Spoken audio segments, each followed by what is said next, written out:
Primetime local news, serving the Lakeland and Midwest regions. City Council has granted 2 more nonprofits in the city with tax exemptions. The Olive Tree and the Lloydminster Métis Housing Group will both receive their exemptions now after missing the deadline earlier in the year. Sometimes they don't have possession of the property, or it's not in their ownership, or they're not doing the non-for-profit activities on that property at the required deadline. So it comes in a little bit later. The tax exemptions for both nonprofits are set for the next 3 years. We try to be as accommodating as possible, and we know that all not-for-profits are trying to squeeze every dollar that they can. So when it comes forward, we're happy to put it forward and vote on it, and so yeah, we appreciate the not-for-profits that are operating in our community, and do our best to try and get them that tax-free exempt status for their properties.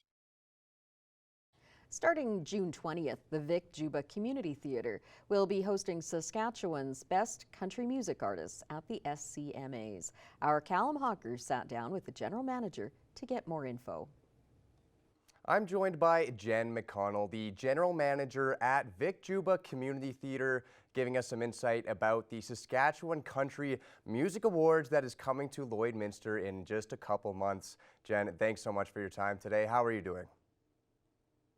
Really great, Callum. We're welcoming Heart and Soul Dance Festival in that's starting today for 3 days. So that's going to kick off today, and really excited, looking forward to June and the whole planning process that's going into the Saskatchewan Country Music Association Awards.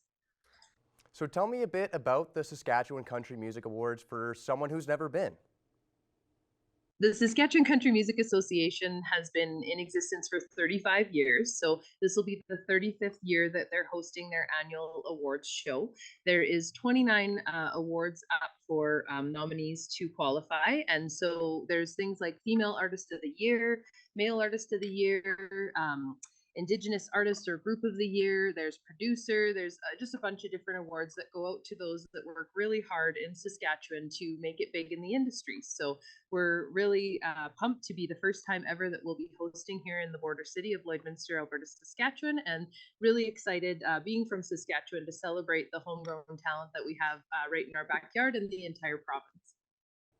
I was going to ask if this was the first time Lloyd was hosting the SCMAs. That is super exciting, not only for Lloyd, but for the Vic Juba Community Theatre.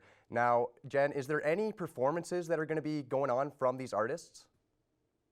Yeah, absolutely. So so far, we haven't announced who will be the performers at some of the activities, but we do know for sure on Thursday, June 20th at 7:30 p.m. we have Dylan Hansen and the Rough Cuts. They're a local group that are performing in the 3rd series show of ours with the Lloyd Local series. So that'll be our first event. And then on Friday, June 21st, we have a Bud Miller Market and SCMA Artist Showcase happening from 12 until 4 p.m. So we're going to have some food trucks, some different vendors there, and as well as showcasing any of the SCMA artists that we're able to get for the nominees list. So there is a list of those nominees. The last final ballot is out right now for the voting, and we won't know who actually wins the awards until June 22nd when the actual award show is done live here on our Almer Chef stage. Now, where can the public also get their tickets? Yes, thank you for asking. So we do have our ticket options that will be going on sale this Friday.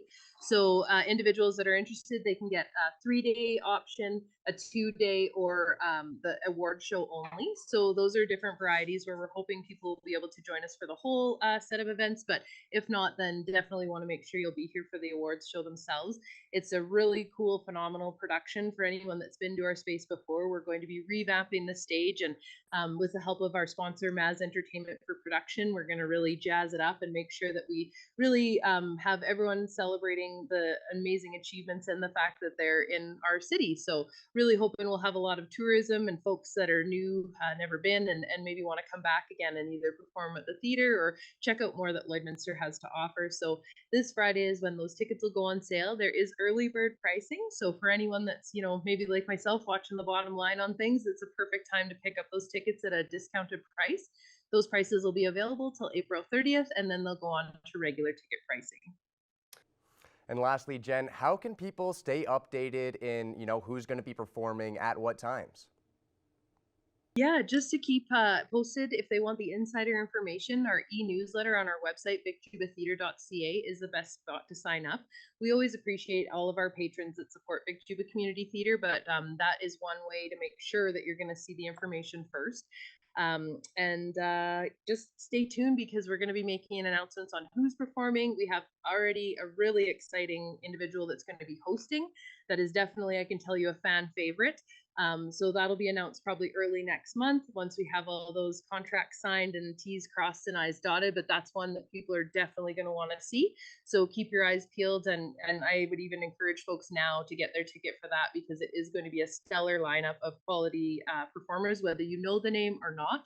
I can guarantee you that all of these artists are very spectacular in their field, and the fact that we're able to have them all coming here for us is going to be an amazing showcase at any of the activities. So our schedule is posted online. You can follow us on social media and make sure to sign up for the e-newsletter.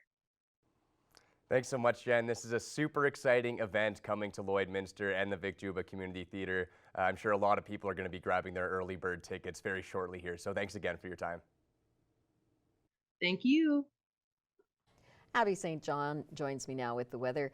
We have had some nice weather off and on this week. It's been a bit of everything. Yes. And what do we have coming for us, Abby? Unfortunately, we have a bit of a chance of some snow, or more of like a rainish snow mixture this evening and into tomorrow morning. Unfortunately, there is a bit of a chance of that.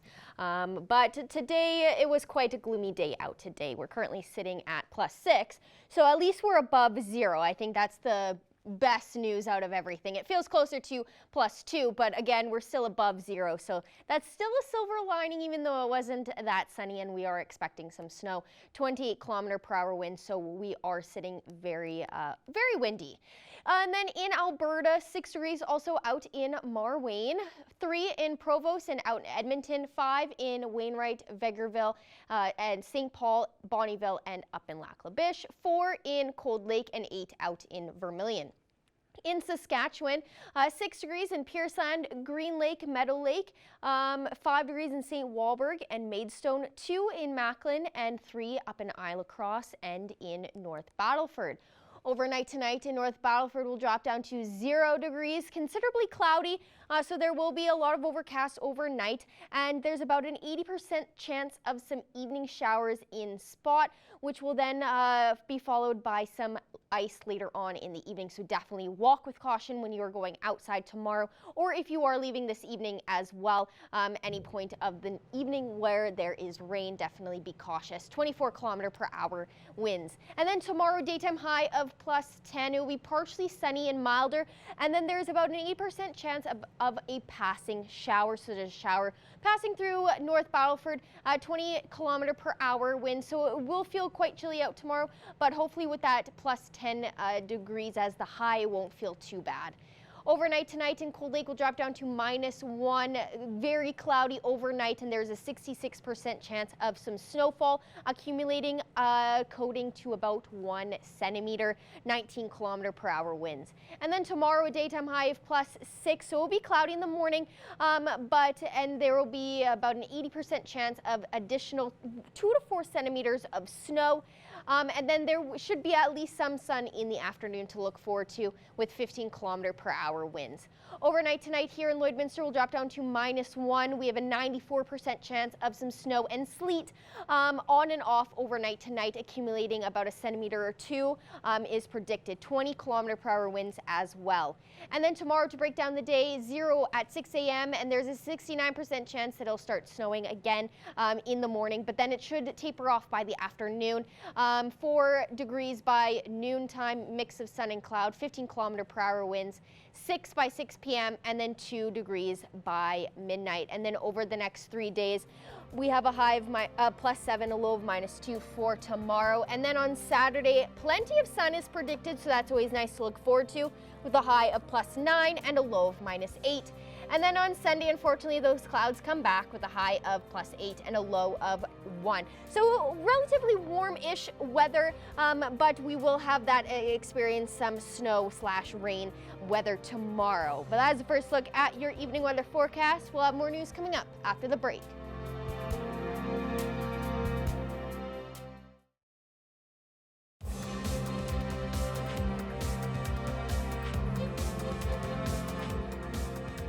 local Filipino organization hosted a basketball camp for kids and teenagers yesterday. Our Leo Cruzat has more on the story. Parents gathered together to see their kids participate in Thrillville United basketball camp that was held in St. Thomas Elementary School yesterday by a local Filipino organization. The camp consists of kids from ages 6 to 20 that want to learn basic basketball drills or just want to play the sport for fun. Willa Miller with the Philippine Basketball Association led the camp alongside other assistant coaches. I played since 2001. I think I finished basketball, playing pro basketball 2016. This is my time to give back to the community now, especially I didn't experience it when I was young. So I think it's time to give the blessings back to the kids. With my blessing, it's always basic basketball, none of the fancy stuff.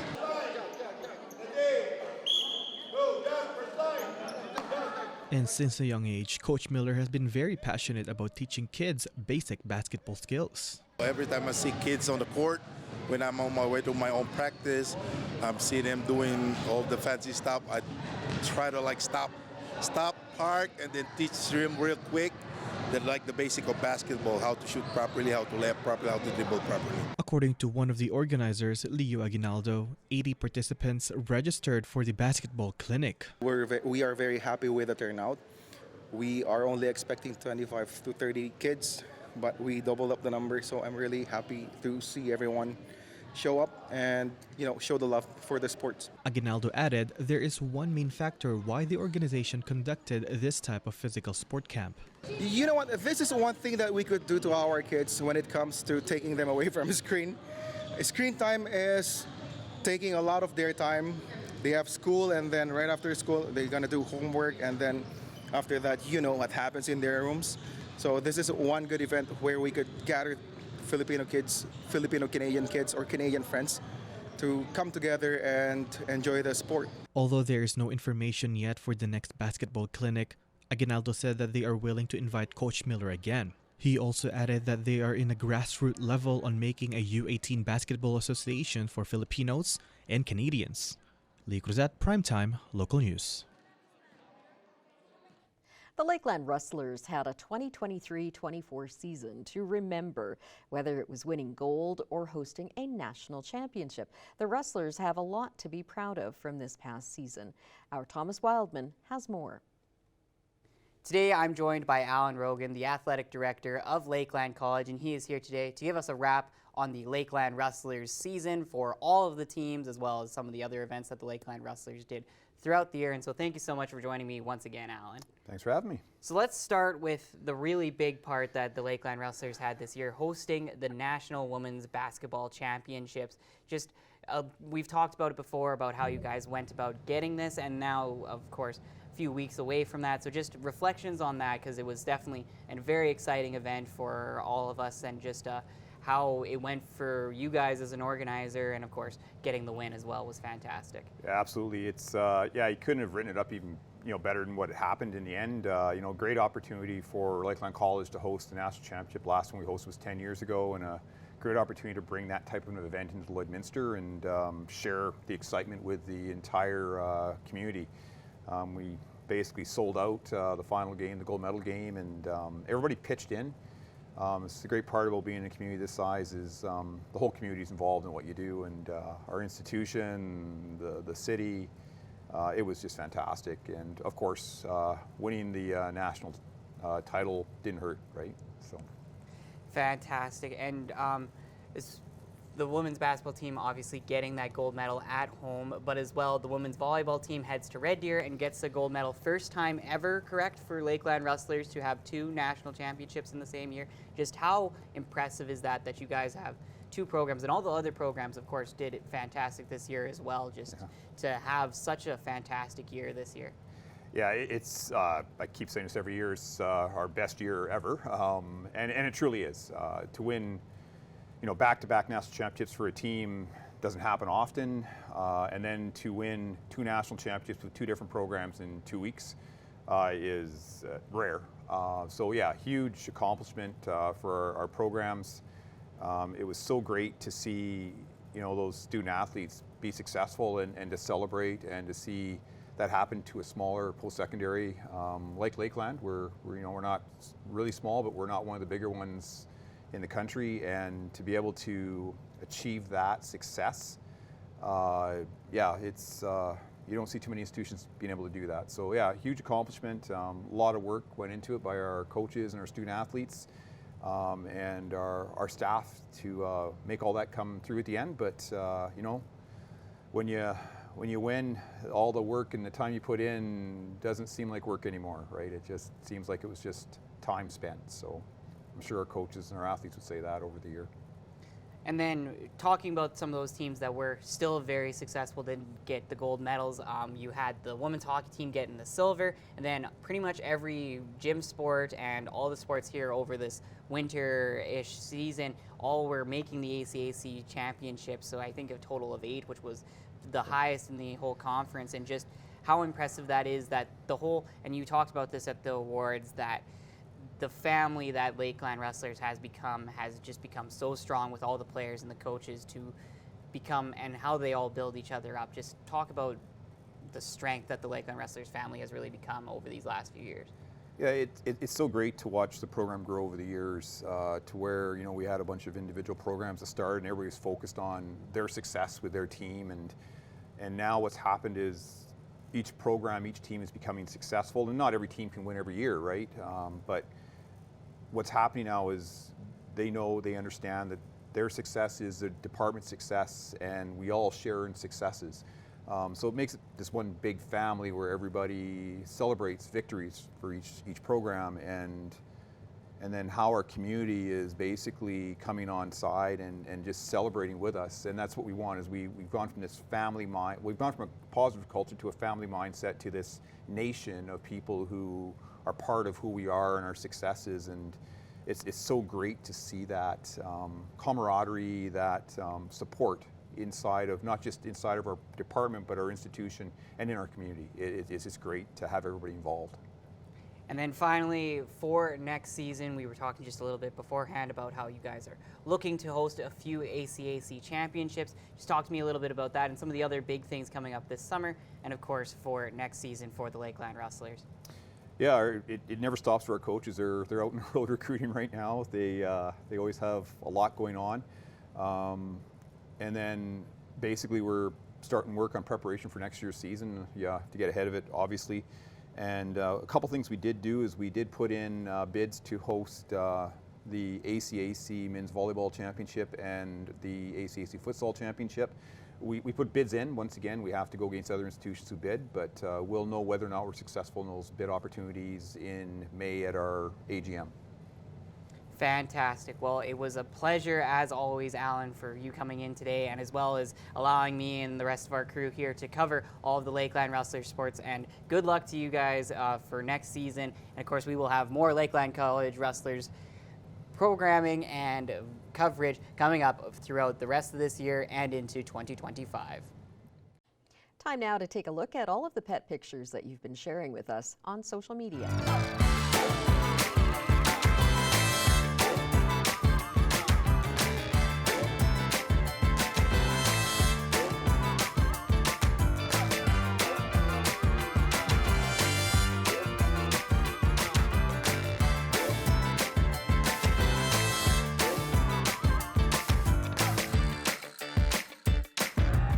We want to see your pets. Send photos of your pet and their name to have them featured on Pet of the Day.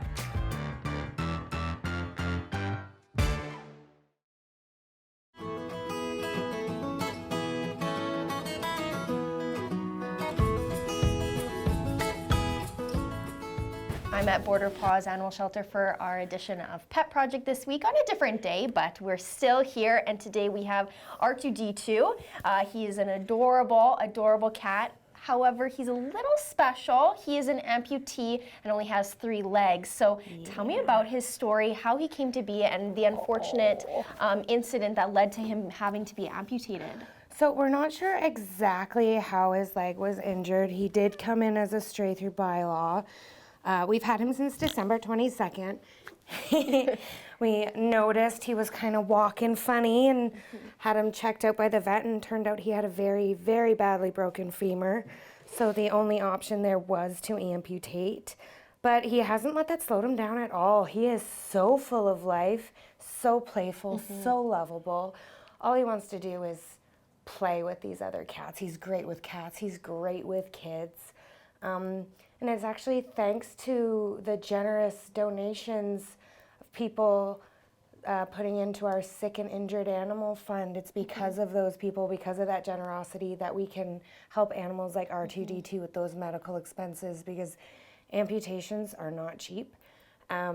So we're very thankful to all the help and support. And for anyone who does want to make a donation, there is a link on our website, lloydminsterspca.com. And I believe that this fund goes to any medical expenses. And that's perfect, because when you get strays in, you don't know what condition that they're going to come in. Who knows how long they've been out, what led them to be a stray, you know, so they can come in rough shape. So it's really important that fund is used, because you can see he is full of life and energy, and you know, it's like his leg isn't even missing.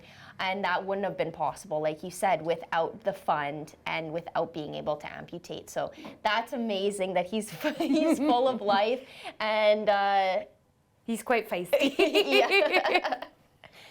Having some fun with the other cats, which is awesome. Yeah.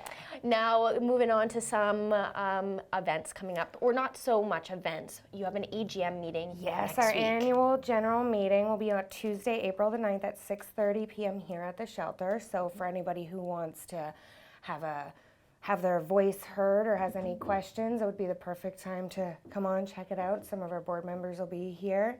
It's a really great opportunity to kind of see what we're all about too, so come on down. Yeah, kind of get behind the scenes kind of action, and maybe learn some things that you may not know goes on, or how things are operated. So that's always an opportunity to learn more. And of course, you get to see the animals too. So there's nothing better than that. That's perfect excuse to come see the animals as well. We actually currently are looking for foster to adopt homes for some puppies. We have 3 puppies, not quite ready for their spays and neuters yet, but we're hoping foster to adopt for a couple of weeks, and maybe they'll find their forever homes with you. Yes, and of course we'll get some shots of them as well. We've been updating about it. Now, exams, very, very stressful. Lakeland College students are getting into exam week, and that can be extremely stressful. Extremely, yes. And this is where the shelter comes into play. Yeah, so we will be taking part in the Lloyd campus exam week, where on the 11th and the 18th,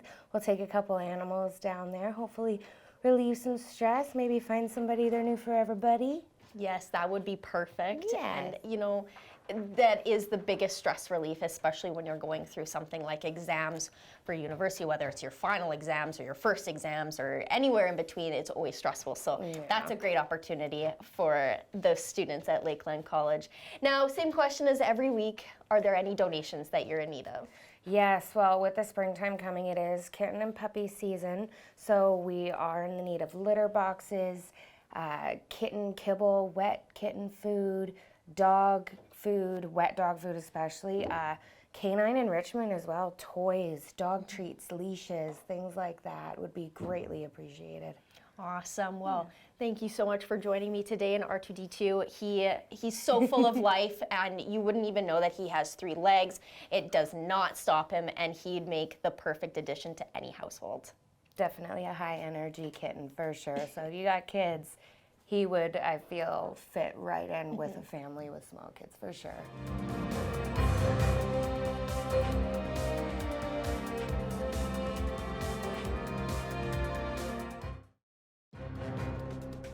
Furniture set and design supplied by Furniture Gallery, downtown Lloydminster.